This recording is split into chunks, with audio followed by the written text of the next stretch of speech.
Are we going to see the return of ENRAGE Warrior?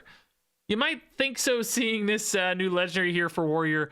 I'm not quite so convinced, as we're going to talk about in this Lost City of Ungoro card review, hopping into a discussion here around Niblia the Watcher. She is a 6-mana 5/7.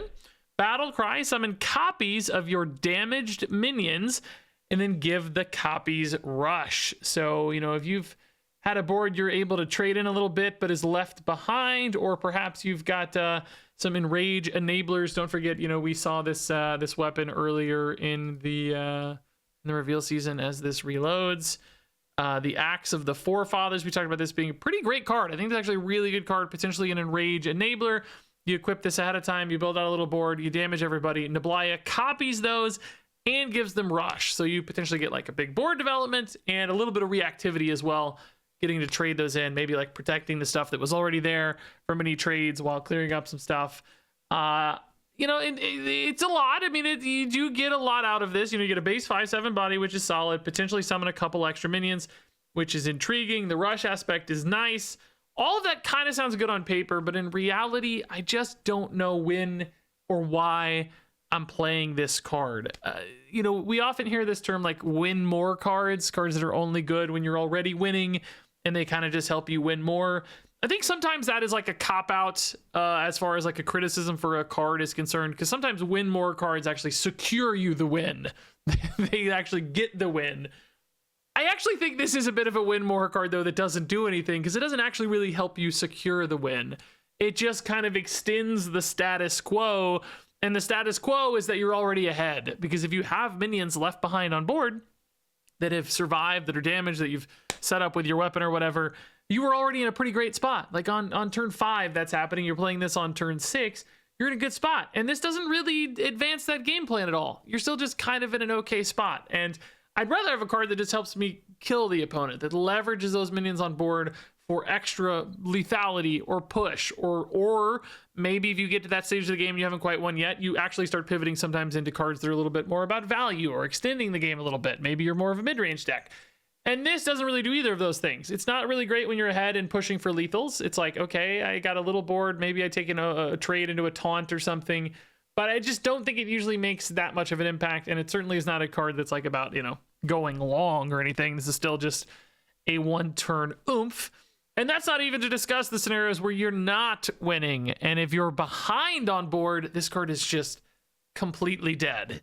Like if you go into turn 6 with no board, this does nothing. It's just a 5/7. It's not even an ogre. It's worse than an ogre. So you have to find these scenarios where your board has actually stuck behind and you're able to do something with it. Now, we saw a card like this in the past, Sudden Genesis.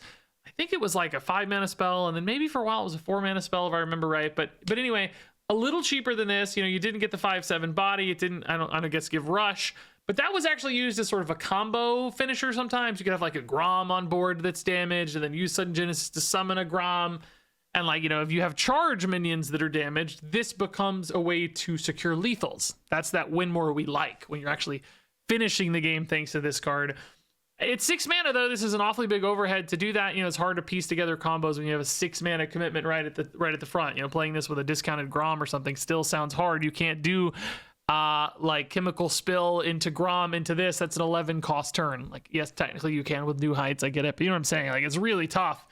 So it's a very expensive sort of thing. It wouldn't even really be that decisive from a lethal standpoint. So what I'm getting at is I don't think this is all that great of like a mid-range card for an ENRAGE deck. It's probably okay at best, and only when the game is going really well. It's really, really bad if the game is not going well. It's not a card you can just like set up for later either. It's hard to do this on like turn 8 and make it feel great. I don't think it's a great combo card either. I think it's too expensive and clunky for combo setups.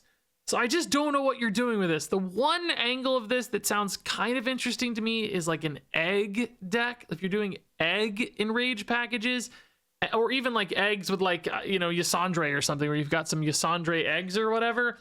Eggs are the one thing your opponent doesn't always clear for you, right? They sometimes leave those behind. Then if you damage an egg, it's more likely you actually have a little bit of a board left behind for Niblia, I don't know how you say her name. Anyway, Niblia might make sense then if you summon a couple egg copies, and then that makes more sense because it's not like you have to be in a winning position, and that's almost helping you catch up a little bit because your eggs are just kind of lingering there sitting.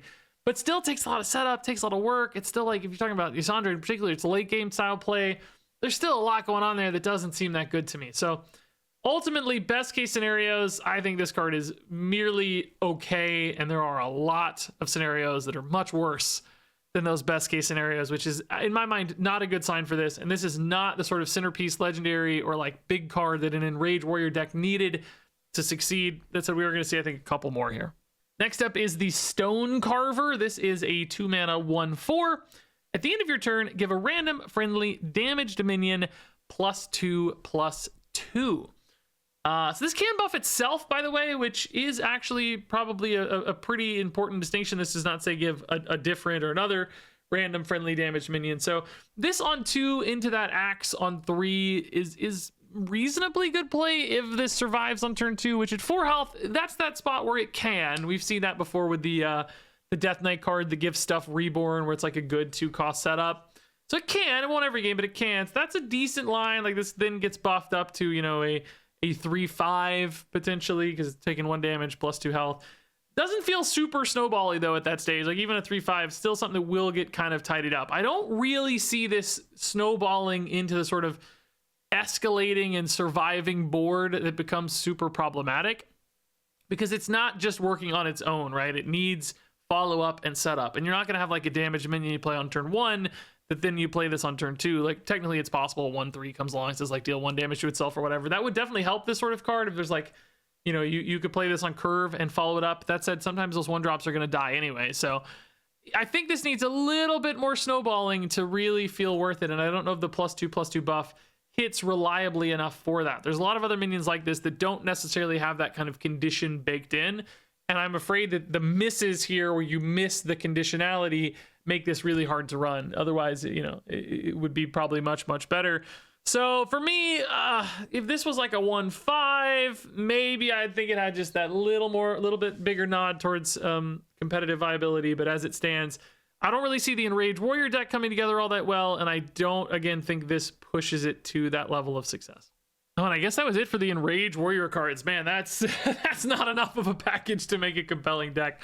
We did see like that Egg Smasher guy or whatever last set too. So there's a few things going on, but it's not enough to make a good deck.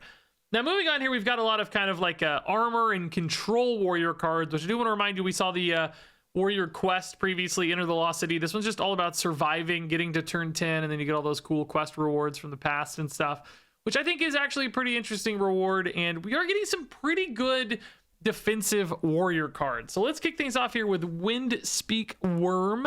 This is an 8-mana 6/6 dragon with Battle Cry, deal 5 damage and gain 5 armor. And then Kindred costs 3 less, which we have seen some 8-cost cards with this Battle Cry in the past. There was like that big elemental guy, I don't remember his name. Seen him even in Arena recently as well, like that 5/8 that got played successfully in warrior decks. This is doing that same sort of thing on a smaller body, but also you have this Kindred upside here where it costs 3 less. So this is, I think, okay for an 8-mana card. Probably doesn't compete as well in modern Hearthstone, but it's okay. As a 5-mana card, that's a nice swing, actually. That means you're going to, clear up something on your opponent's side of the board. You're going to get a little bit of stabilization on your health total, which is very, very important. And getting a 6/6 body for 5 is pretty nice, too. So this is probably not something that goes into like a straight-up control quest warrior deck, but we have seen some people finding fringe success with like Dark Gift Dragon Warrior builds. I had one that did really well for me. Not a lot of games, but played it on YouTube. I saw somebody else like hit Legend with one. I've seen some like tier 3 rangy stuff for Dark Gift Dragon Warriors. And I do wonder if this is a really nice addition to that deck, because in a Dragon Warrior, that Kindred's going to hit consistently, and playing this on turn 5 is going to feel meaningful. That deck is really good in the mid-range as well, building out some nice mid-range threatening boards. This fits that recipe really nicely. So I don't think this card's an absolute home run that again makes that deck tier 1 or anything, but I think it is a solid card there, and we could see that move into like a tier 2 range or something. And that gives this an angle. I think it's actually a pretty solid card. Next up here is Fortify. This is a 3-mana spell. It's going to gain you 3 armor and then deal damage equal to your armor to an enemy minion. So it's kind of an expensive shield slam. That's the 1 mana spell, of course, historically that did this, but you get this 3 armor baked into it if you're willing to spend a couple extra mana, which doesn't always feel super efficient, because if you look at, like, you know, if you think about that, that's kind of, hey, wait, I'm spending 2 mana to gain 3 armor over a shield slam? That kind of sucks, right? Like, I'm not excited about that. But at the same time, right, it only takes 1 slot in your deck, and you're getting both. You know, you're getting a 2-for-1 punch here. And I do think sometimes, like, on turn 3, that's going to feel great. Like, sometimes I felt like I wanted to shield slam something on turn 3, but I just, you know, like, hero power shield slam is kind of the same thing, but maybe it's not enough. Maybe you need just a little extra to kill that 3/3 on turn 3. This kind of finds that sweet spot where this is a slightly better hero power shield slam, which not always happens on turn 3, but, you know, even sometimes on turn 8 or 9 or whatever, you just need a little bit of extra armor to get that 8/8 cleared or whatever. You go like shield block, you draw this, shoot, I only have 5 armor, I need 8. Fortify comes in to help you out, right? I do think there will be some breakpoints where that's actually a significant number and you feel happy that you had this baked in. And I'll also note that a lot of, like, slower controller or warrior decks sometimes don't really have a lot of mana to spend anyway. They're just kind of floating around waiting to brawl later, and they're just kind of looking to fill their turns, and, you know, weaving in an extra 2 on a shield slam is probably something they can afford to do. Might still have some mana left for a hero power as well. So in total, it's just a little extra. I don't hate that this is, in essence, I don't hate that this is paying a bit of a mana penalty here for kind of card efficiency, getting 2 effects in 1. So I sort of think this card's going to get played as a shield slam alternative. All right, next up here we have Lorian Armorer. This is a 3 mana 3/3 battlecry. Deal 2 damage to an enemy minion. If it dies, gain 5 armor, which I like this guy a lot. Just nice, cheap, little flexible way to swing the board early, stay alive in that early to mid game, clean up some little stuff. Sometimes you're going to hit a 1/1. Sometimes you're going to hit a 3/2 and feel great about it. Either way, in those instances, you're going to gain 5 armor, which is really, really good for a 3-cost card that's also developing a body. One of those great speed bump style cards that just keeps aggressive decks a little bit more in check, extends your timeline for completing the quest. I think a lot of warrior decks will find a use for this over the next 1.5 years while it's in standard format. Just looks like a good, solid building block for a slower warrior deck for sure. Next up is the Shell NATO, which is a ridiculous looking card. The artwork, I mean, this is like a dude that's like in his shell just throwing knives. He is the true fan of knives. 4 mana spell here. Spend up to 5 armor. For each spent, deal 1 damage to all minions. So this is one of those good mid-game AoE cards, dealing up to 5 damage AoE, which is honestly great for a 4-cost spell. That's a good sweet spot there, where sometimes that's going to be important on turn 4 just to catch up. There's a board of 3/3s facing you down or whatever. This has enough range there to cover it. I will say the way this is written, I believe these work where it will always spend up to 5 if you have 5. So even if there's only, like, you know, 3 health stuff out there, this is still going to spend up to 5. I don't think you'll be too stressed about that all that often, because you're just going to hope that the opponent's board does get cleared. And, you know, and 5 damage is enough that this still scales halfway decently into the late game as well. There will still be boards and stuff where this is a helpful way to clean up the opponent's board. The downside on this card, of course, is that 5 armor aspect, because if you don't have the 5 armor to spend, this becomes a pretty dead card, which, you know, we just saw a way to get 5 armor, actually a couple ways to get 5 armor. This gives a little bit of armor too. You know, this could be in a pinch a way to get 3. It's another nice way that's comboed up together there. But do keep in mind, you know, that pushes the cost of this up. If you're desperately digging for that armor all at once, you know, you might have to spend 6 or 7 or something to get some armor alongside the Shell NATO, shield block Shell NATO, that sort of thing. Even a hero power Shell NATO in desperation sometimes to get a board clear, which I still think it's cheap enough up front that it will still have some good windows to be impactful in a meaningful board clear. Like, we've seen how often, for instance, like Ysera Awakens off of Shaladrisil and stuff, that's still a really impactful board clear as a 5 damage board clear so many times. I mean, notably, this is 4 cost and you have to spend the armor, but the actual damage output is still significant even in the late game. So I think even in scenarios where you got to go to 7 or 8 or something to make this actually playable for you, it will be good. Does losing the 5 armor become a big problem in those instances? I don't know. Usually that's an exchange you're happy to make, just because, like, hey, man, I gotta deal with this board or I'm gonna die to this board. So 5 armor is a small cost to pay. We saw that previous card that spins your armor to remove, and it often, I think it literally removed all of your armor, right? So sometimes it would eat a ton of armor, and that still got played. I cannot remember the name of this card. I want to say Ravaging something, but I don't think that's right.